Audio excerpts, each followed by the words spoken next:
A jury in South Carolina recently found Dylann Roof guilty. He's, of course, the white supremacist terrorist who killed 9 innocent churchgoers at a Bible study. Well, we learned the other day about his sentence. So he was found guilty, and then it was a while before they gave him a sentence. Now we know his sentence, and it is death. They're giving him the death penalty.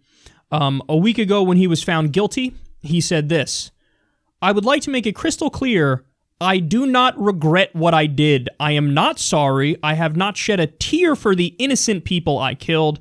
I do feel sorry for the innocent white children forced to live in this sick country, and I do feel sorry for the innocent white people that are killed daily at the hands of the lower races. I have shed a tear of self-pity for myself. I feel pity that I had to do what I did in the first place. I feel pity that I had to give up my life because of a situation that should never have existed." So this is one of those instances of, by the way, he was open from day one. Like, they caught him at the scene, or it wasn't at the scene, I'm sorry.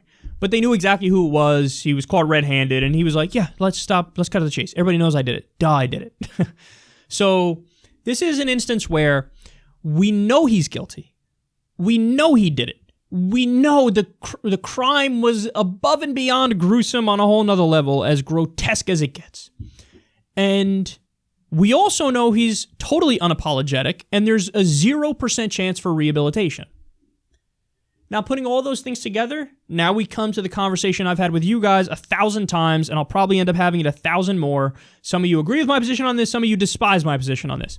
But see, I've always been in the camp on the death penalty of, or not always, but recently, for a while now, I've been in the camp on the death penalty of, I'm against it because we oftentimes get the wrong people. And at 4% of the time, according to a study, it's innocent people on death row. So I can't have a system in existence that kills the wrong people 4% of the time, because what that says is society is okay with murder and murdering with our tax dollars if it's only 4% of the time. I'm okay with murder 0% of the time. I'm only okay with violence in cases of self-defense. So I would scrap the death penalty system, and you'd have to give somebody like Dylann Roof life in prison without the possibility of parole. Now, having said that, am I going to shed a tear? Am I going to feel bad? Am I going to think it was an injustice done if Dylann Roof's put to death?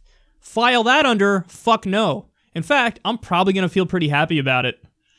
Now, you could say that makes me a bad liberal. You could say that's a fairly conservative thing to believe, but look, I don't think it's illogical. I don't. Because in a case like Dylann Roof, there's 0% chance for rehabilitation. We know what he did, and you're simply eliminating a problem. He is a problem. You are eliminating him.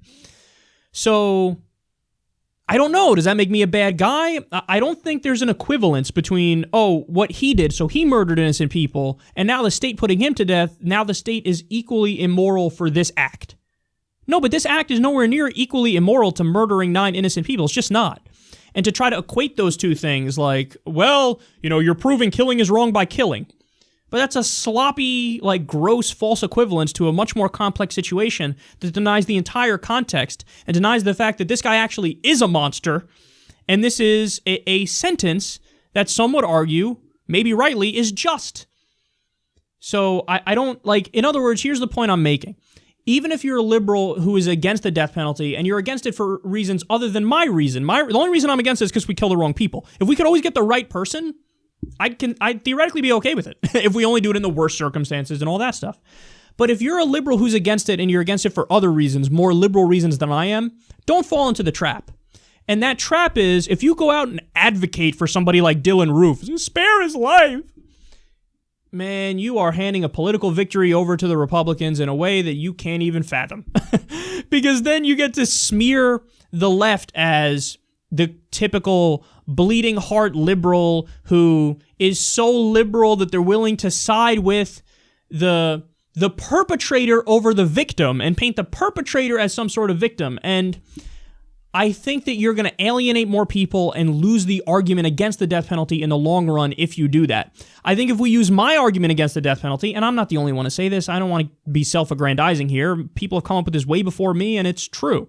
But if you use the argument of, oh no, fuck Dylann Roof, I'm fine with him dying, but I would get rid of the death penalty because you got it because we kill the wrong people. I think that argument resonates more, and I think that argument gives us a better chance to win it in the court of public opinion and then change the policy on it.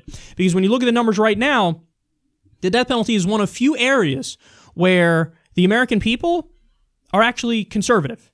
On almost every issue, the American people are liberal, but on the death penalty, they're conservative. They're fine with it. They're fine with the death penalty. So that means you have to come with a convincing argument to change their mind. And I think the convincing argument is, we kill the wrong people all the time. You can't do that. But I do sympathize with them on issues like this, where I'm not going to feel bad when Dylann Roof dies. I'm going to be a little happier when Dylann Roof dies. And I don't think it serves the broader purpose for justice of getting rid of the death penalty to try to pretend like it's the right thing to do to save Dylann Roof. And actually, the final point I want to make on this real quick is very, very interesting fact. You have, I'm not sure if the poll was just black people in the U.S. versus white people in the U.S., or if it was black people in South Carolina versus white people in South Carolina. But very interesting that I think it's just 35% of blacks say, yes, Dylann Roof should get the death penalty. Only 35%. Whites, it's over 60% that say Dylann Roof should get the death penalty. So you have a racial disparity in the death penalty there, big time. Now, why is that? That's the question.